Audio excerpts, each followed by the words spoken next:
The lights go out. Not the brief flicker you shrug off. A deep, total house-wide silence. Your refrigerator stops humming, your phone charger goes dark, and somewhere outside a car alarm starts and then stops. And then there is nothing but the sound of the wind. You have no idea how long this will last. That moment, the pause before you know whether to worry, is the exact moment this matters. Because if that outage turns into something serious, a major storm, a regional infrastructure failure, a chemical spill nearby, a wildfire moving toward your neighborhood, you are looking at a window of time when emergency services are stretched past capacity and supply lines are disrupted. The Federal Emergency Management Agency is direct about this. The first 72 hours after a major disaster are often when you are most on your own. 72 hours. 3 days. Most people assume they are not prepared for that. And most people are wrong, but not in the way they think. The biggest preparation mistake isn't owning the wrong gear. It's assuming you need to go buy something before you can start. The American Red Cross defines a basic emergency kit as water, food, a flashlight, batteries, a first aid kit, medications, a way to charge your phone, and copies of your important documents.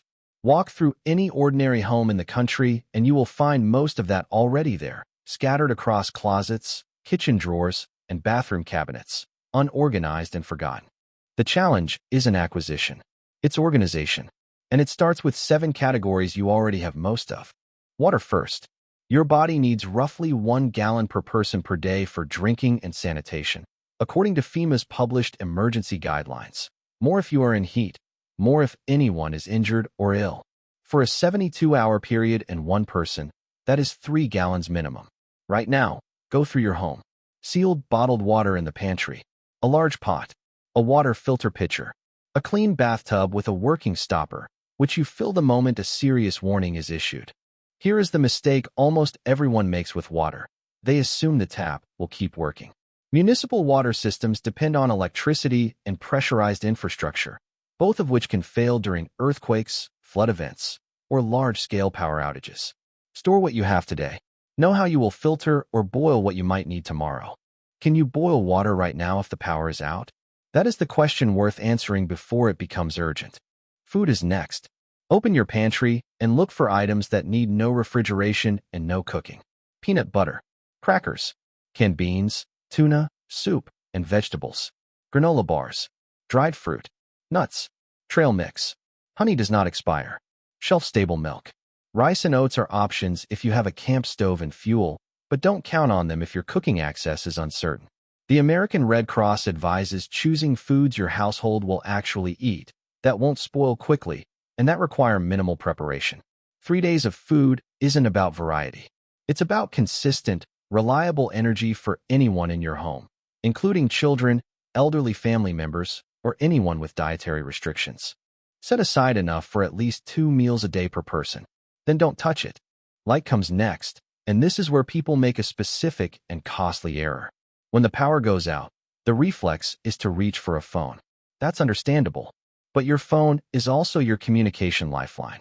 Every minute its screen illuminates your hallway is a minute of battery you might need to reach emergency services, send your location, or receive an official evacuation notice.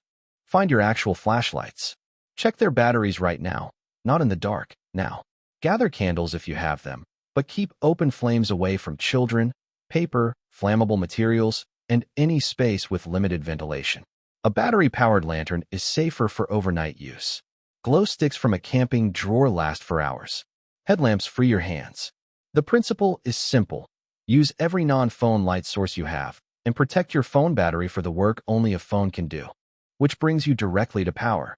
Find every charging power bank in your home and charge them fully today. That forgotten brick in your desk drawer may give your phone 2 or 3 full charges. Potentially 36 hours of emergency access. Find a car charger too. Your parked vehicle's battery can charge a device in an emergency, as long as the engine is running briefly and you are never doing this in an enclosed garage where exhaust can accumulate. Warmth is the category most people in moderate climates underestimate. If your power goes out in winter, your home begins losing heat within hours. The Centers for Disease Control and Prevention identifies hypothermia and frostbite as real risks during winter power outages, even indoors, particularly for older adults, infants, and anyone with a circulation condition. Your response does not require specialty gear. It requires layers and concentration. Pull your sleeping bags, extra blankets, and heaviest coats into one room. A smaller enclosed space retains body heat far more effectively than a large open one. Seal door gaps with rolled towels. Wear dry base layers, not a single heavy coat. Keep your head covered. A sleeping bag rated for camping temperatures can hold a surprisingly stable temperature even in a cold house. You probably already own one. In heat, the priority shifts. A power outage in summer can turn an apartment into a dangerous environment within hours. The CDC notes that extreme heat is responsible for more weather-related deaths in the United States than any other weather hazard. Battery-powered fans, wet cloths, staying on the lowest floor of a building, and knowing the address of your nearest public cooling center are all steps that cost little and matter greatly. Medical needs require honest attention. Open your medicine cabinet and think carefully about everyone in your home, what they take daily, and what happens if a pharmacy closes for 72 hours. Prescription medications, a supply on hand, already filled. Over-the-counter essentials, pain reliever, antidiarrheal medication, antacids, antihistamine if needed. A basic first aid kit with adhesive bandages, antiseptic wipes, gauze pads, medical tape, scissors, and disposable gloves.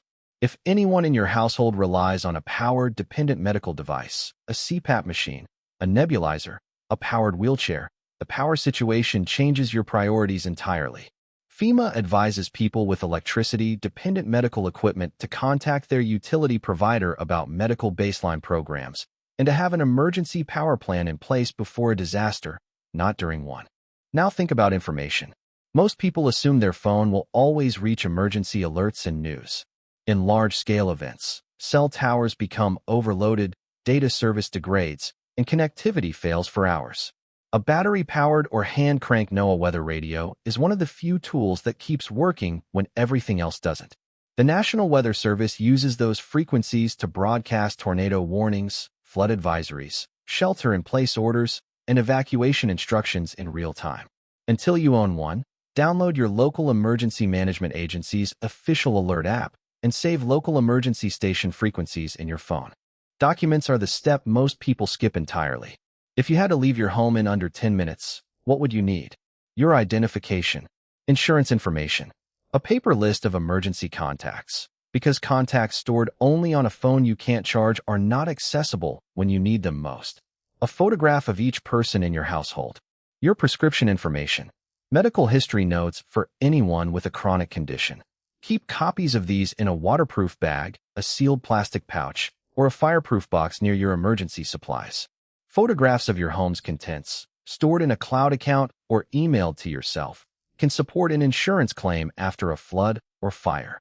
7 categories: water, food, light, power, warmth, medical, information, and documents. That is your 72-hour framework. Here is the most important moment in this entire video. Don't watch this, nod, and move on.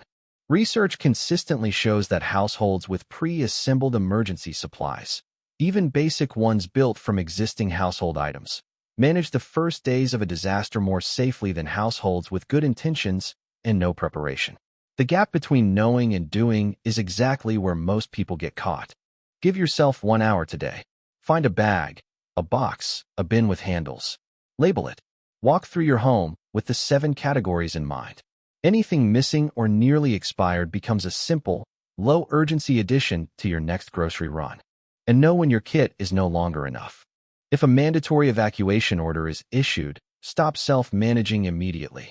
Grab your bag, your medications, and your documents, and follow official guidance. The National Weather Service, local emergency management agencies, and first responders have information about road conditions, infrastructure status, and incoming hazards that you cannot access from inside your home. Leave when they say leave. Take the directed route, even if another road looks faster, because evacuation routes are managed for large-scale movement under conditions you cannot fully see. The 72-hour kit is not about outlasting a disaster alone.